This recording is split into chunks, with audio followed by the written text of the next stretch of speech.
Hello friends, welcome to my YouTube channel Hindi plus. और आज के इस वीडियो में हम करने वाले हैं रघुवीर सहाय जी की कविता कैमरे में बंद अपाहिज।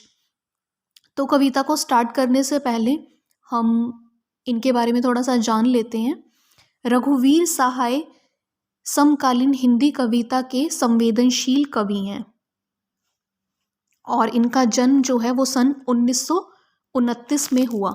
9 दिसंबर 1929 को इनका क्या हुआ था, जन्म हुआ था।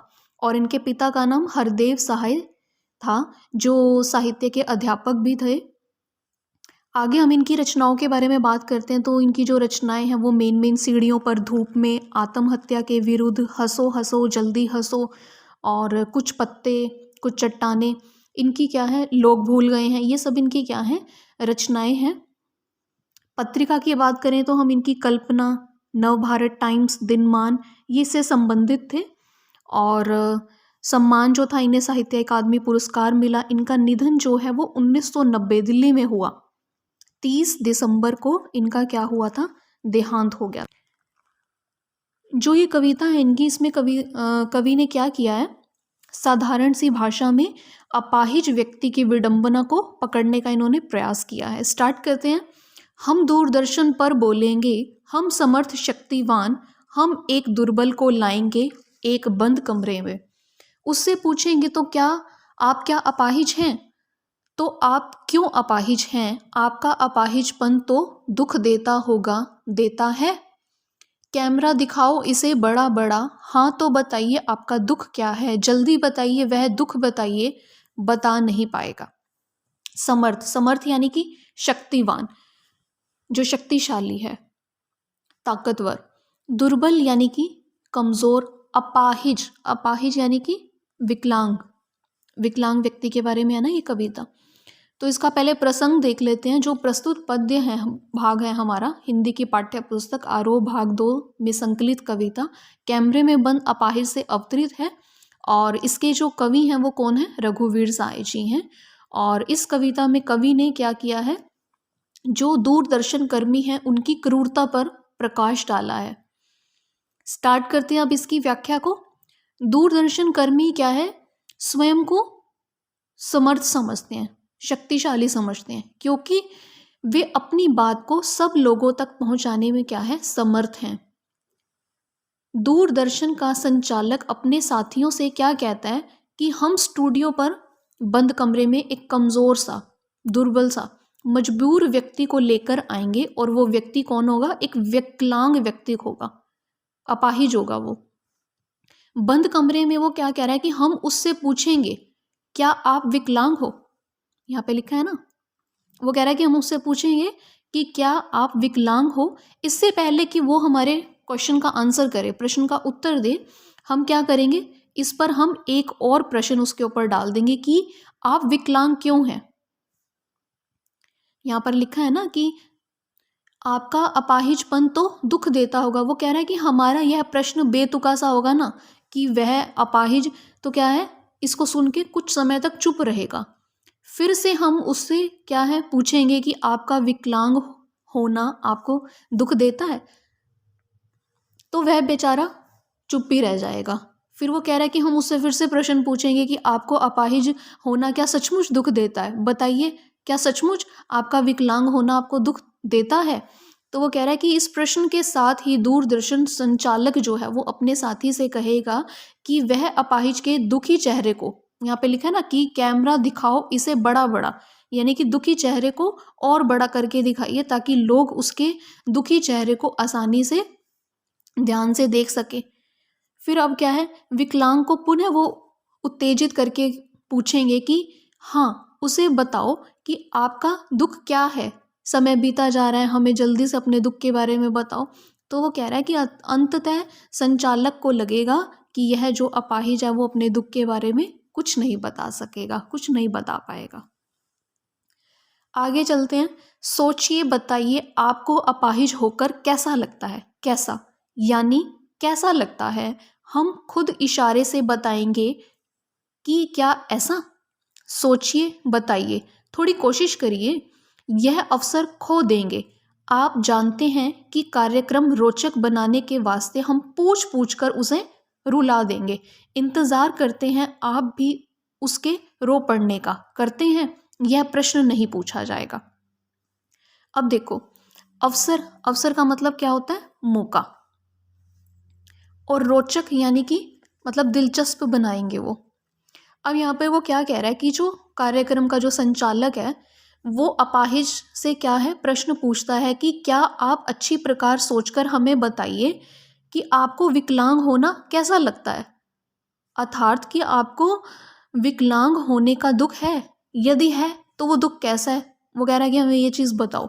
आप सोचकर दर्शकों को बताइए कि आपको कितना दुख है, कि आपको कैसा लगता है, बुरा लगता है, कैसा लगता है।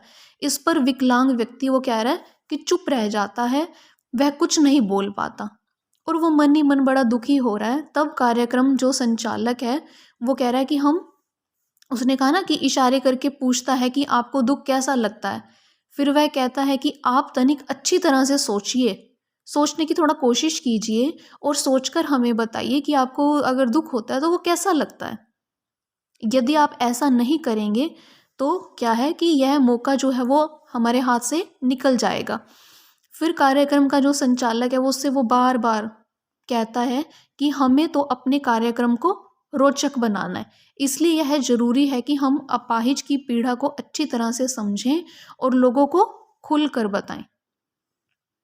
इसलिए हम उससे इतने प्रश्न पूछेंगे कि वो क्या करेगा, वो रोने लग जाएगा। और इस प्रकार दूरदर्शन के जो व्यक्ति है वो विकलांग व्यक्ति के रो पड़ने की क्या कर रहे हैं, प्रतीक्षा कर रहे हैं, इंतजार कर रहे हैं। इंतजार करना यानी कि प्रतीक्षा करना, उससे प्रतीक्षा कर रहे हैं कि वो कब रोएगा।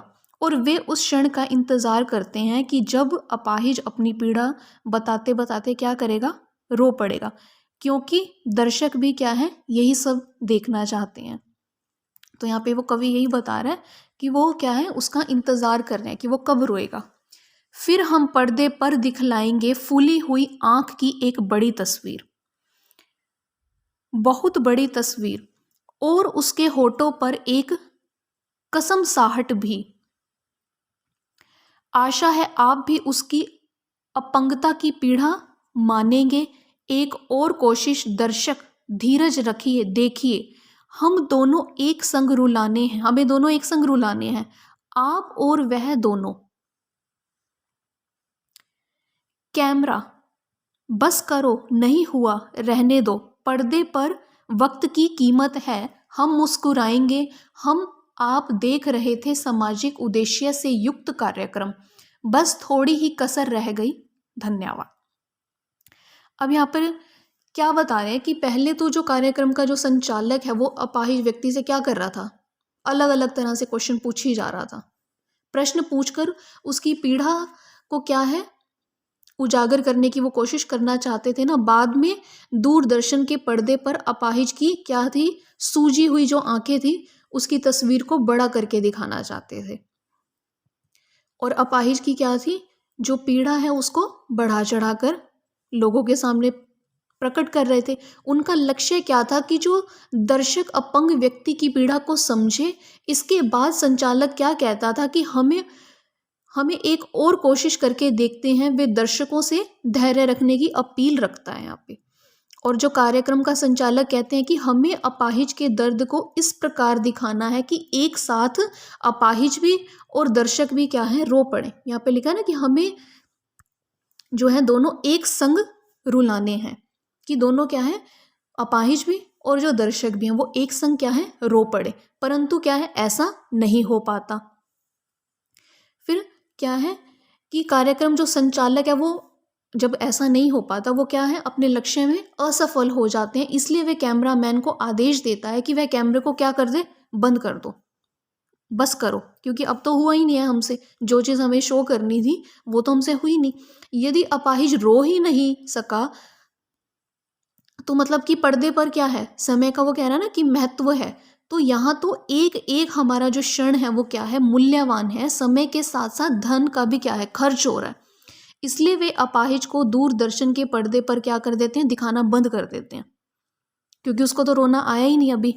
और दर्शकों से कहते हैं कि अब हम मुस्कुराएंगे और दर्शकों से कहेंगे कि आप इस समय सामाजिक पीड़ा को दिखाने वाला कार्यक्रम देख रहे थे और इसका लक्ष्य क्या था कि हम और आप दोनों अपाहिजों की पीड़ा को समझ सकें और उसको अनुभव कर सके। लेकिन वे कार्यक्रम जो संचालक था वो मन ही मन बेचारा सोच रहा है कि उसका कार्यक्रम जो है पूरी तरह से सफल तो नहीं हो सका। क्योंकि वो सफल क्यों नहीं हुआ? क्योंकि वो दर्शकों को और ना ही अपाहिज को एक साथ मतलब संग रुला नहीं सका। यदि दोनों एक साथ रो पड़ते तो उसका जो कार्यक्रम था वो निश्चय ही क्या है, सफल हो जाता ना। लेकिन उसमें क्या था, बस थोड़ी ही कसर रह गई, वो ये काम नहीं कर सका। तो इसके पीछे कवि का एक ना करारा व्यंग्य छिपा हुआ है। वह कार्यक्रम संचालक की हृदयहीनता को स्पष्ट यहाँ पे करना चाहता था। तो ये थी हमारी रघुवीर सहाय जी की कविता कैमरे में बंद अपाहिज। धन्यवाद।